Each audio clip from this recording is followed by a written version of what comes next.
Hello, YouTubes! Welcome back to James Recommends. This week, I'm going to talk about Stray Cat Crossing. I actually really like this game. I don't entirely know why, because there's a lot that could use refinement in it. I'll just put it that way. From the actual text of the game to some of the puzzles, but I found it endearing in its just raw earnestness. Stray Cat Crossing is an RPG Maker game. And the fascinating thing, one of the things, if you are a new designer who's looking to get into things, this is an adventure game. Like, it uses some of the conventions of RPG Maker and of a top-down RPG, but in every way that matters, in every real mechanical way, this plays like an old-school LucasArts or whatever adventure game. And so seeing both how much they could bend that engine and just how, by clever thinking through, they could use an engine that is really very accessible to basically anybody to tell the sort of story they wanted to tell and to use the mechanics they wanted to use. So, what is Stray Cat Crossing? Stray Cat Crossing is a atmospheric horror game, sort of.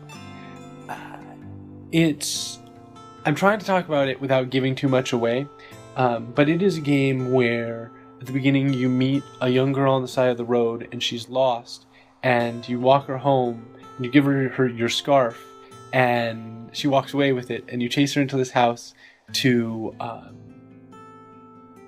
try and get your scarf back, and strange things start to occur. And the story is actually somewhat interesting. I found myself wanting to know more, even if by the end I sort of got it before the big reveal. I found it made me play all the way through. This is about a 2-hour game. You can finish it in the same amount of time you'd watch a movie, and to me that's appealing. To some of you may not be, but it certainly kept me hooked for that whole space of time. The thing I really wanted to talk to, though, you guys about the end of this game, I can't really not spoil stuff talking about the second to last scene, but I'm going to try and keep it to a minimum. The last scene is a play within a game, and I think we underutilize this, right? Hamlet showed us how awesome the play within X is, and I think we might actually develop it to a game within game formula other than mini games in the indefinite future. But for right now, you take on a role in a play in this game, and this game is sort of about trauma and about a trauma and dealing with a trauma. And this last moment, this play goes on loop until you get it right, and it's impossible to get it right on the first try.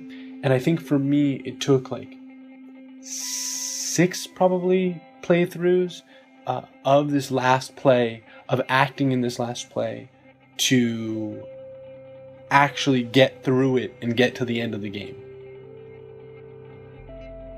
And I found that a really interesting metaphor for confronting trauma, because as a character what ends up happening is you sort of come closer to the truth, come closer to looking at this terrible thing that happened, and then you turn away, right?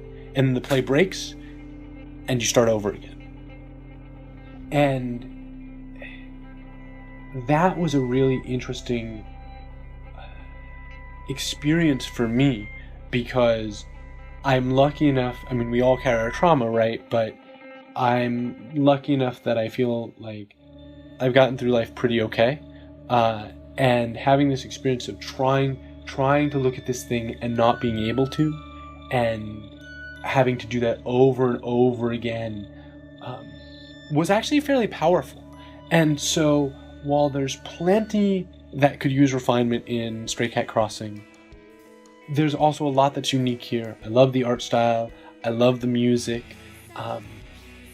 As a horror game, there are certainly interesting critters to see, and how they make use of some fairly basic elements in this engine to deliver on some of those things is great.